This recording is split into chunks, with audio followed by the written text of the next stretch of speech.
पुनर्जन्म का विचार सदियों से मानव जीवन, अध्यात्म और दर्शन का एक अत्यंत रहस्यमय तथा गहन विषय रहा है, जिस पर दुनिया भर की संस्कृतियों, सभ्यताओं और धर्मों ने अपने अपने ढंग से विचार किया है।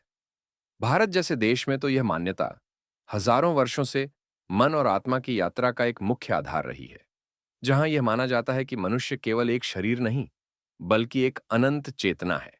एक ऐसी आत्मा है जो कई जन्मों की यात्रा करती हुई निरंतर विकसित होती रहती है। पुनर्जन्म का सार यही है कि मृत्यु अंत नहीं, बल्कि एक नई शुरुआत है। जैसे कोई व्यक्ति पुराने वस्त्र उतारकर नए वस्त्र पहनता है, वैसे ही आत्मा भी पुराने शरीर को छोड़कर नए शरीर का ग्रहण करती है। यह प्रक्रिया केवल धार्मिक मान्यता नहीं, बल्कि एक गहरी दार्शनिक सच्चाई मानी जाती है, क्योंकि मनुष्य जीवन में जो भी अनुभव करता है, जो भी सीखता है, जो भी कर्म करता है, वह सब इस विशाल चक्र का एक हिस्सा बनता जाता है। भारत के धर्म ग्रंथों में स्पष्ट रूप से बताया गया है कि आत्मा न तो जन्म लेती है, न मरण, वह केवल शरीर बदलती है। और यही परिवर्तन ही पुनर्जन्म का आधार बनता है। जब कोई व्यक्ति इस जीवन में अच्छे कर्म करता है, सत्य, करुणा, विनम्रता और धर्म का पालन करता है, तो उसके ये गुण उसके अगले जन्म में भी प्रभाव डालते हैं। जबकि बुरे कर्म जैसे क्रोध, हिंसा, छल, धोखा और अहंकार उसे कठिन परिस्थितियों में ले जाते हैं। यही कारण है कि कुछ लोग जन्म से ही अत्यंत सौभाग्यशाली परिस्थितियों में जन्म लेते हैं, जबकि कुछ कठिन परिवेश में जन्म लेते हैं, क्योंकि उनके पूर्व जन्म के कर्म ही उनके वर्तमान जीवन की दशा का निर्धारण करते हैं। पुनर्जन्म की यह अवधारणा केवल धार्मिक ग्रंथों में ही सीमित नहीं है, बल्कि दुनिया भर में हजारों ऐसे उदाहरण पाए जाते हैं जहां बच्चों ने अपने पिछले जन्म की बातें इतनी साफ साफ बताई हैं कि जांच करने पर वे बातें सत्य पाई गईं। कई बार छोटे छोटे बच्चे ऐसी जगहों, लोगों या भाषाओं को पहचान लेते हैं जिन्हें उन्होंने जीवन में कभी नहीं देखा होता। वे अपने पिछले परिवार, पिछले घर, पिछले नाम और यहां तक कि पिछले जीवन की मृत्यु तक के विवरण बता देते हैं। ऐसी घटनाएं सामान्य तर्क से परे हैं, और यही घटनाएं पुनर्जन्म की अवधारणा को और मजबूत बनाती हैं। मनोवैज्ञानिक भी मानते हैं कि आत्मा चाहे सिद्ध रूप से सिद्ध न हो पाई हो, परंतु सबकॉन्शियस मेमोरीज या पास्ट इंप्रेशंस का अस्तित्व सच्चाई के बहुत करीब है। कई बार लोगों को ऐसे सपने आते हैं जो इस जीवन के नहीं लगते। उन्हें ऐसी जगहों से परिचय लगता है जहां वे पहले कभी नहीं गए। उन्हें ऐसी प्रतिभाएं आती हैं जो उन्होंने कभी नहीं सीखी। उदाहरण के तौर पर, कुछ लोग पहली बार वाद्य यंत्र छूकर ही बजाना सीख जाते हैं। कुछ लोग पहली बार किसी भाषा को सुनते ही समझ लेते हैं। कुछ लोग इतिहास या किसी युद्ध से जुड़ी चीजों को देखकर बेचैन हो जाते हैं, जैसे कि वे स्वयं उस कालखंड से जुड़े हों। मनोविज्ञान इसकी पूरी व्याख्या नहीं कर पाता, पर यह भी इनकार नहीं कर सकता कि मनुष्य की चेतना केवल एक जीवन की सीमाओं में बंद नहीं है।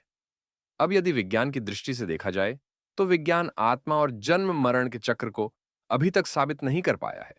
पर इसका मतलब यह भी नहीं है कि विज्ञान ने इसे गलत साबित किया है। विज्ञान केवल वही स्वीकार करता है जिसे प्रयोगों द्वारा नापा और देखा जा सके, और आत्मा को नापने का कोई उपकरण विज्ञान के पास अभी तक नहीं है। फिर भी दुनिया भर में होने वाले नियर डेथ एक्सपीरियंस यानी एनडीई के हजारों मामलों में लोग मृत्यु के कुछ क्षण बाद वापस आकर ऐसी बातें बताते हैं जो सामान्य रूप से असंभव होती हैं। वे अपने मृत शरीर को बाहर से देखते हुए बताते हैं। वे बताते हैं कि उन्होंने कौन सी बातें सुनी जबकि उनके कान काम नहीं कर रहे थे। वे बताते हैं कि किसने क्या कहा जबकि डॉक्टर उन्हें मृत घोषित कर चुके थे।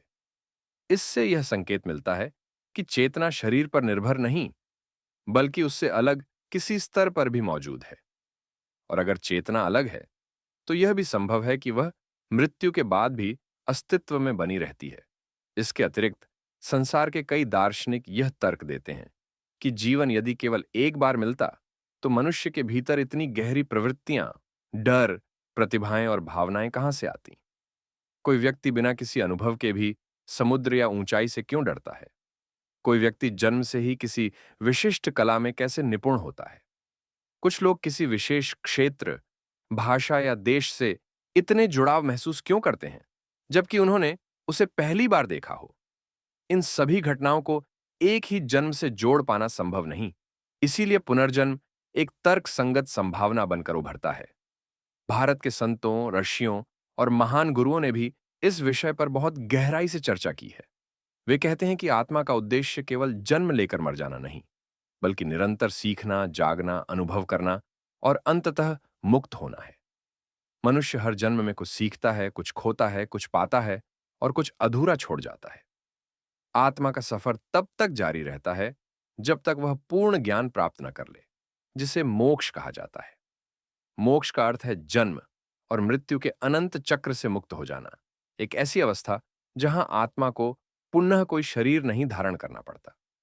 पुनर्जन्म का सिद्धांत यह भी बताता है कि जो लोग हमारे जीवन में आते हैं, हमारे माता पिता, हमारे दोस्त, हमारे शत्रु, यहां तक कि वे लोग भी जिनसे हमारा अल्पकालिक संपर्क होता है, ये सब केवल संयोग नहीं होता। ऐसा माना जाता है कि हर आत्मा का कुछ न कुछ कर्मिक कनेक्शन होता है और वही कनेक्शन उन्हें किसी न किसी उद्देश्य से एक दूसरे से मिलवाता है। कई बार हमें बिना कारण किसी से बहुत अपनापन महसूस होता है, तो कई बार बिना वजह ही किसी से दूर रहने का मन करता है।